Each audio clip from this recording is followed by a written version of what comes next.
They say the spirits test us when we least expect it.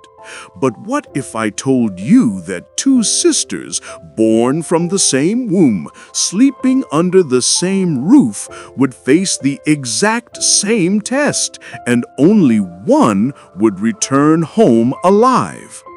In the bustling city of Zaria, where the markets never slept and the sounds of traders echoed through narrow streets, there lived two sisters as different as fire and water. Amara, the elder, had a heart as cold as the Harmattan wind. Zainab, the younger, carried kindness in her soul like a lamp in the darkness. Their father had been a successful merchant before his death, leaving behind a modest house in the heart of the city and enough money for his daughters to live comfortably. But comfort breeds different fruits in different hearts. Amara spent her days admiring herself in polished mirrors, her fingers always adorned with rings, her neck heavy with borrowed jewelry from neighbors she never intended to thank. She would strut through the Zaria market, her wrapper tied so tight it could barely contain her pride, looking down her nose at the poor who begged at the roadside. "Move from my path, you wretched thing," she would snap at street children. "Your poverty might be contagious." Zainab, however, walked the same streets with different eyes. When she went to fetch water from the public well, she would carry extra to fill the pots of elderly neighbors. When she bought yams at the market, she would slip coins to the children selling oranges, even when she didn't need fruit. "Sister, you're a fool," Amara would mock her. "Why waste our father's money on people who contribute nothing to our lives?" "They are human beings, Amara. That alone makes them worthy." Amara would only laugh, a sound like breaking glass. One scorching afternoon, their mother called them both to her room. She looked older than her years, worry lines etched deep into her face like the cracks in dry earth. "My daughters," she said, her voice choked with emotion, "our money is almost gone. Your father's debts have finally caught up with us. We need help, and I have heard of a wealthy woman in the city of Kano who helps families in distress. But the journey is 2 days by foot through villages and forests unknown to us." "I'll go," said Zainab immediately. Amara rolled her eyes. "Let the kind one go and beg. It suits her." So Zainab packed a small bag, 3 wraps of akara, a gourd of water, and her mother's prayers wrapped around her like an invisible shawl. As dawn broke over the zinc rooftops of Zaria, painting the city in shades of gold and amber, she set out on the dusty road that led north. The first day passed without incident. Zainab walked through small towns where cars honked and motorcycles weaved between pedestrians, where the smell of suya and roasted corn filled the air. But as the sun began its descent on the second day, she found herself on a lonely stretch of road where the city noise faded into an unsettling silence. That's when she saw her. An old woman sat beneath a dying tree by the roadside. Her wrapper was torn and stained, her gray hair matted with dust. But it was her skin that made Zainab's stomach turn, covered entirely with oozing sores that seemed to writhe in the fading light. Most travelers hurried past, covering their noses, but Zainab stopped. "Grandmother, are you unwell? Can I help you?" The woman's voice was like dried leaves scraping against stone. "Water, please, I'm so thirsty." Zainab looked at her gourd. It was her last water, and Kano was still hours away. The sun was merciless, and her own throat was parched. But those eyes, those ancient suffering eyes.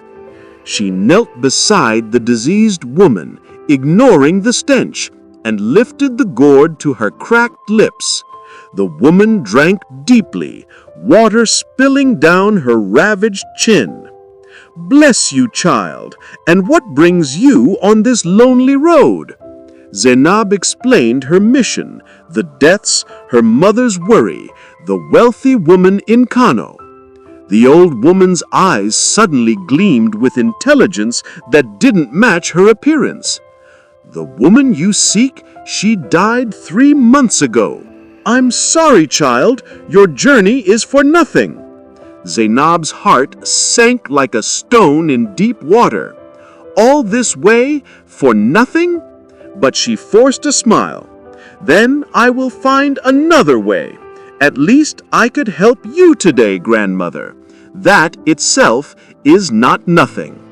"You have a pure heart," the old woman whispered. "Come closer." When Zainab leaned in, the woman pressed something into her palm, a small clay pot, no bigger than a fist, sealed with wax. "Take this home. Do not open it until you are in your mother's house, and tell no one what I have given you. When you open it, say these words: 'What is hidden, let it be revealed. What is sealed, let it be freed.' Can you remember?" "Yes, grandmother." "One more thing, child. Your sister, she will want to know where you got this. You may tell her about me, but warn her. The spirits reward the heart, not the hands. Go now, quickly. Night is falling." Zainab ran most of the way home, clutching the mysterious pot. She arrived in Zaria just as the evening call to prayer echoed from the central mosque. Her mother wept with relief to see her. In the privacy of her room, with trembling hands, Zainab broke the wax seal and spoke the words, "What is hidden, let it be revealed. What is sealed, let it be freed." The pot began to shake. Then, like a fountain from the earth itself, gold coins poured out, not dozens, not hundreds, but thousands, flowing like a river that would not stop until it filled half the room, glinting in the lamplight like captured stars. Zainab's scream brought her mother and Amara running. "Where did you get this?" Amara's voice was sharp with jealousy, her eyes wide with greed. Zainab, remembering the old woman's words, told them everything: the diseased woman, the water, the gift, and the warning. But Amara heard only what she wanted to hear. Old woman, lonely road, mysterious gift, gold.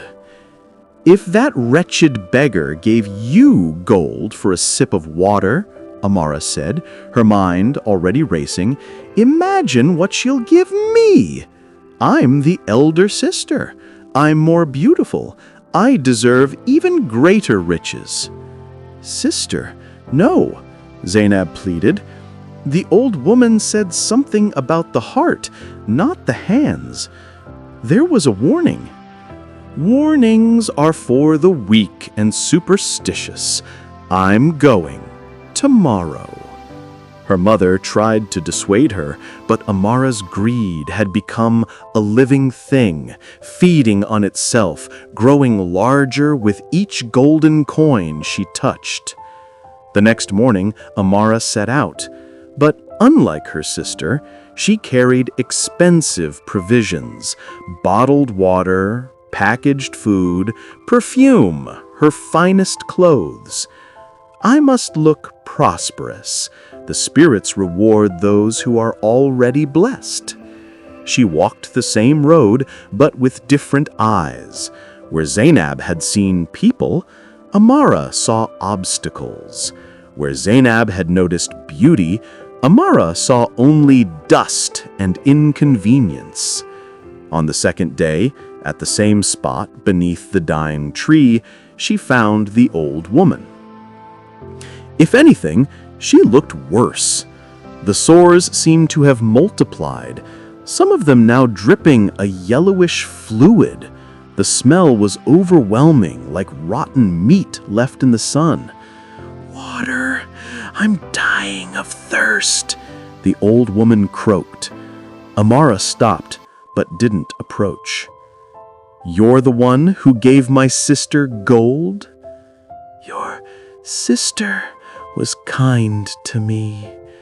Yes, very charitable of her. Look, I'll give you water, but I need a better gift than what she got. I'm the elder sister. I'm more beautiful. I deserve even greater riches. Approach. Come closer. I can barely hear you. Amara grimaced and took a few steps closer, breathing through her mouth. She pulled out a bottle of water, but held it just out of reach. "First, promise me a bigger pot of gold. Promise me." "Come closer," the old woman whispered. Amara leaned down, and the woman suddenly gripped her wrist with surprising strength. Her voice changed completely, no longer weak, but strong and terrible, echoing as if 1,000 voices spoke at once. "You dare bargain with the spirits? You dare demand payment for mercy? You who walk past the suffering without a glance. You who crush the poor beneath your pride." Amara tried to pull away, but the grip was like iron. The old woman pressed a clay pot into Amara's hand, identical to her sister's, but somehow heavier, as if it contained not clay, but lead. "Take this home. Open it in your room. Say the words your sister was given. The spirits always reward what is in the heart." The woman released her, and Amara stumbled backward, her heart hammering against her ribs like a trapped bird. Without looking back, she ran, the pot clutched against her chest. Amara burst through the door of their home in Zaria just after midnight, wild-eyed and covered in dust. She pushed past her mother and Zainab, ignoring their questions, and locked herself in her room. "Finally," she breathed, staring at the pot. "Finally, I'll have what I deserve, more than Zainab, so much more." She broke the seal. She spoke the words. "What is hidden, let it be revealed. What is sealed, let it be freed."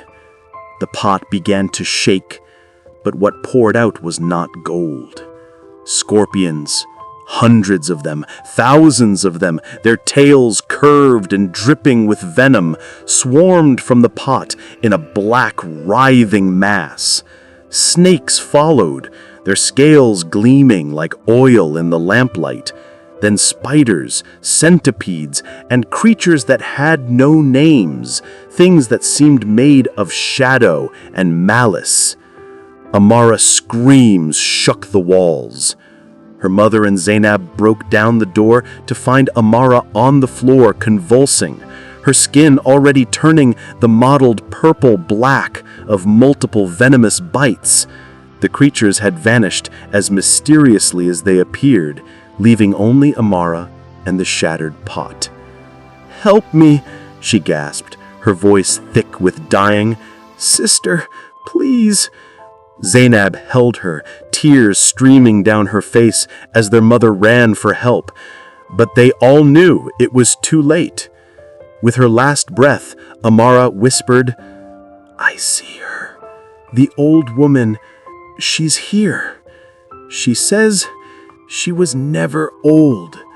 She says, I failed the test." And then she was gone. They buried Amara in the city cemetery beneath the shadow of the old mosque. The gold that Zainab had received saved their family, paid their debts, and allowed them to live comfortably for years to come. But Zainab never forgot the lesson written in her sister's death. The spirits walk among us on lonely roads and in crowded markets. They wear the faces of the suffering, the diseased, the poor, and the forgotten. They test us not with questions, but with opportunities. Opportunities to be kind when kindness costs us something, to be generous when generosity is inconvenient, to be human when it would be easier to look away. And they always reward what is truly in our hearts, whether that reward is gold or ashes. Thanks for watching! If you have thoughts, drop them in the comments. Don't forget to subscribe and hit that bell icon for more stories. Bye!